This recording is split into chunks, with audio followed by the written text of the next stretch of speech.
Hi అండి, welcome back to our channel అమ్మ చేతి ప్రేమ.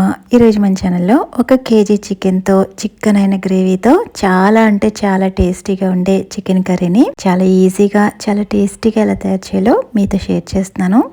ఇది రైస్, రోటీ, చపాతీ, బిర్యానీ దేనిలోకైనా కూడా చాలా టేస్టీగా ఉండేటట్లు మంచి సిల్కీ గ్రేవీ కన్సిస్టెన్సీతో ఈ కర్రీని అయితే షేర్ చేస్తున్నాను. వీడియోని అయితే చివరి వరకు చూసేయండి. దీనికోసం అయితే నేను ఇక్కడ 1 కేజీ చికెన్ని ఉప్పు, నిమ్మకాయ వేసి ఇలా బాగా శుభ్రం చేసుకుంటే నీచు వాసన ఏమి లేకుండా ఉంటుంది. చూడండి, నేను ఇక్కడ 2-3 సార్లు శుభ్రంగా వాష్ చేసిన తర్వాత అయితే మీకు ఇక్కడ చూపిస్తున్నాను. దీనైతే ముందుగా కంపల్సరీ మ్యారినేట్ చేసుకోవాలండి. ఈ మ్యారినేషన్ కోసం 1/2 స్పూన్ పసుపు, 1 స్పూన్ వరకు సాల్ట్, 2 టేబుల్ స్పూన్ల వరకు కారం వేసుకోవాలి. అలాగే 1/2 స్పూన్ వరకు అల్లం వెల్లుల్లి పేస్ట్ కూడా వేసుకుని దీనిలోకి 2-3 టేబుల్ స్పూన్ల వరకు ఆయిల్ వేసుకుని ఇదంతా కూడా బాగా మిక్స్ అయ్యేటట్లు కలుపుకోవాలి. ఇలా 2-3 నిమిషాల పాటు ముక్కలకి మనం వేసిన ఈ స్పైసెస్ బాగా పట్టేటట్లు ఈ విధంగా 2-3 నిమిషాల పాటు కలుపుకోవాలి. మీకు ఇంకా టైం ఉంటే ఈ బౌల్ని ఫ్రిడ్జ్లో పెట్టుకుంటే ఈ ముక్కలు అనేవి స్పైసెస్ అన్నీ బాగా పీల్చుకుని బాగా టెండర్గా తయారవుతాయి. చూడండి, ఇలా చక్కగా కలుపుకున్న వీటిని ఇప్పుడు మూత వేసి అరగంట సేపు నానబెట్టుకుందాం. ఇప్పుడైతే స్టవ్ మీద ప్యాన్ పెట్టుకుని ఇక్కడ చూపిస్తున్నట్టు 4-5 టేబుల్ స్పూన్ల వరకు ఆయిల్ వేసుకుని 2 మీడియం సైజ్ ఆనియన్స్ని ఈ విధంగా స్లైసెస్ కింద కట్ చేసుకుని వేసుకోవాలి. చూడండి, ఆనియన్స్ ఆయిల్లో చక్కగా వేగి ఈ విధంగా లైట్గా పింక్ షేడ్లోకి తయారయ్యాక ఇప్పుడు దీనిలోకి 2 లేదా 3 టమోటాలను కూడా ఇలా స్లైసెస్ కింద కట్ చేసుకుని వేసుకోవాలి. ఈ టమోటా ఇలాగే ఈ ఆనియన్స్ 2 కూడా చక్కగా మగ్గేంత వరకు కూడా ఇలా మీడియం ఫ్లేమ్లో వీటిని అయితే 2-3 నిమిషాలు మగ్గించుకోవాలి. చూడండి, ఇలా చక్కగా మగ్గిన వీటిని ఇప్పుడైతే తీసేసి వేరొక ప్లేట్లోకి వేసుకుందాము. ఇలా వేరే ప్లేట్లో వేసుకున్న వీటిని అయితే చల్లారిన తర్వాత మిక్సీ పెట్టుకుని ఈ పేస్ట్ని అయితే రెడీగా పక్కన ఉంచుకోవాలి. ఇప్పుడు స్టవ్ మీద వేరొక కడాయి పెట్టుకుని దీనిలోకి 2 టేబుల్ స్పూన్ల వరకు ధనియాలు, 1 టేబుల్ స్పూన్ జీలకర్ర, అలాగే ఇక్కడ ప్లేట్లో చూపిస్తున్నట్టు ఈ స్పైసెస్ అన్నీ కూడా వేసుకోవాలి. ఈ అన్నిటిని కూడా లో ఫ్లేమ్లో 2-3 నిమిషాల పాటు మంచి అరోమా వచ్చేంత వరకు కూడా చక్కగా వేపించుకోవాలి.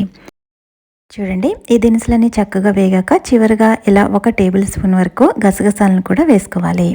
ఈ గసగసాలని 1 నిమిషం పాటు వేపిస్తే సరిపోతుందండి. ఇక్కడున్న కడాయికున్న వేడికి ఇవి చక్కగా వేగిపోతాయి. చూడండి, ఇలా చక్కగా వేపించుకున్న వీటిని అయితే ఒక ప్లేట్లోకి తీసుకుందాం. ఇవి కూడా చల్లారిన తర్వాత మెత్తని పొడి కింద చేసుకుని రెడీగా పక్కనుంచుకోవాలి. మనం ఉల్లిపాయ, టమాటా వేపించగా మిగిలిన ఆయిల్ ఉంది కదా, దానిలోనే 1 టేబుల్ స్పూన్ వరకు షాజీరా వేసుకోవాలి. దీనిలోనే 2 లవంగాలు, చిన్న దాల్చిన చెక్క వేసుకుని ఈ స్పైసెస్ని 1 నిమిషం పాటు లో ఫ్లేమ్లో వేపించుకోవాలి.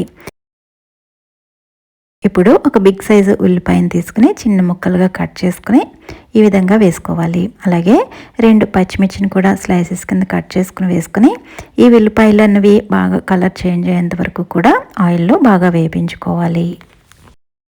చూడండి, ఉల్లిపాయలు ఈ విధంగా కలర్ చేంజ్ అయ్యాక ఇప్పుడు దీనిలోకి 1 టేబుల్ స్పూన్ వరకు అల్లం వెల్లుల్లి వేసుకోవాలి. ఈ అల్లం వెల్లుల్లి ఇలా వేసుకున్నాక పచ్చివాసన పోయేంత వరకు ఒక 2-3 నిమిషాల పాటు దీన్ని బాగా వేపించుకోవాలి. ఆయిల్లో అల్లం వెల్లుల్లి ఉల్లిపాయలు చక్కగా వేగిన తర్వాత ఇప్పుడైతే దీనిలోకి మనం ముందుగా వేపించి మిక్సీ పెట్టుకున్న ఆనియన్, టమాటా పేస్ట్ ఉంది కదా, అదైతే వేసుకోవాలి. ఇలా ఆనియన్, టమాటా వేసుకున్నాక 2 నిమిషాల పాటు ఫ్లేమ్ని మీడియంలో ఉంచుకుని దీన్ని కూడా బాగా వేపించుకోవాలి. చూడండి, ఎప్పుడైతే ఆయిల్ సెపరేట్ అవుతుందో అప్పటి వరకు కూడా దీన్ని బాగా వేపించుకోవాలండి మీడియంలో ఉంచుకుని. ఇలా ఆయిల్ సెపరేట్ అయ్యాక దీనిలోకి 1/2 స్పూన్ పసుపు, 1 స్పూన్ వరకు కారం, అలాగే రుచికి సరిపడా సాల్ట్ వేసుకోవాలి. మనం ఆల్రెడీ మ్యారినేషన్ చేసినప్పుడు అన్నీ వేసాము, దాన్ని బట్టి చూసుకుని వేసుకోండి. ఇప్పుడు ఈ స్పైసెస్ని 1 నిమిషం పాటు బాగా వేపించుకోవాలి. ఇలా 1 నిమిషం పాటు వేపించుకున్న తర్వాత ఇప్పుడైతే దీనిలోకి మనం అరగంట సేపు మ్యారినేట్ చేసి పక్కన ఉంచుకున్న చికెన్ ముక్కలను అయితే వేసుకోవాలి. ఇలా చికెన్ ముక్కల్ని వేసుకున్న తర్వాత మనం వేసిన ఈ స్పైసెస్ అన్నీ కూడా చికెన్ ముక్కలకి బాగా పట్టేటట్లు ఈ విధంగా బాగా మిక్స్ చేసుకోవాలి. ఇలా మిక్స్ చేసుకున్న తర్వాత ఇప్పుడైతే ఫ్లేమ్ని హైలో పెట్టుకుని 2-3 నిమిషాల పాటు ఈ చికెన్ ముక్కల్ని బాగా ఈ విధంగా కలుపుతూ వీటిని ఫ్రై చేసుకోవాలి. ఇలా 2-3 నిమిషాలు హై ఫ్లేమ్లో చికెన్ ముక్కల్ని ఈ విధంగా ఫ్రై చేయడం వల్ల చికెన్ ముక్క అన్నది గట్టి పడకుండా కొంచెం సాఫ్ట్గా జ్యూసీగా తయారవుతుంది. ఇప్పుడైతే దీనిలోకి మనం ముందుగా వేపించుకున్న మసాలా దినుసులు ఉన్నాయి కదా, వాటిని మెత్తని పొడి చేసుకుని ఆ పొడి అయితే ఇప్పుడు వేసుకోవాలి. ఇలా పొడి వేసుకున్న తర్వాత ఈ మొక్కలకి బాగా పట్టేటట్లు మరో 2 నిమిషాల పాటు కలుపుకోవాలి. ఇలా చక్కగా కలుపుకున్న తర్వాత మనం వేసిన ఈ మసాలా ముక్కలకు పట్టడానికి మరో 2 నిమిషాల పాటు ఇలా మూత పెట్టి దీన్నైతే ఫ్లేమ్ని సిమ్లో ఉంచుకుని ఇలా మూత పెట్టి దీన్నైతే మగ్గనివ్వాలి. చూడండి, ఇలా 2 నిమిషాల తర్వాత నేను ఇక్కడ మూత తీస్తున్నాను.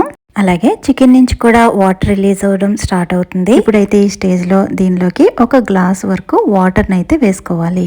ఇలా వాటర్ వేసాక ఒకసారి అంతా కూడా బాగా మిక్స్ చేసుకుని ఈ స్టేజ్లోనే సాల్ట్ అన్నీ కూడా ఒకసారి చెక్ చేసుకోవాలి. ఇంకేస్ సాల్ట్ సరిపోకపోతే వేసుకుని ఇప్పుడు మూత పెట్టి ఒక 15 నిమిషాల పాటు మీడియం ఫ్లేమ్లో మధ్య మధ్యలో కలుపుకుంటూ ఈ చికెన్ బాగా ఉడికేంత వరకు కూడా బాగా కుక్ చేసుకోవాలి. నేను ఇక్కడ 15 నిమిషాల తర్వాత మూత తీసాను. చూడండి, ఆయిల్ ఇలా పైకి తేలుతూ చికెన్ అయితే చక్కగా ఉడికిపోయింది. ఈ విధంగా మంచి చికెన్ గ్రేవీతో ఈ కర్రీ టేస్ట్ అయితే చాలా చాలా అదిరిపోయిందండి. నేను చెప్పిన విధంగా ఒకసారి మీరు కూడా ట్రై చేయండి. ఈ వీడియో నచ్చితే లైక్ చేసి సబ్స్క్రైబ్ చేసుకోవడం మాత్రం మర్చిపోవద్దు. Thank you for watching.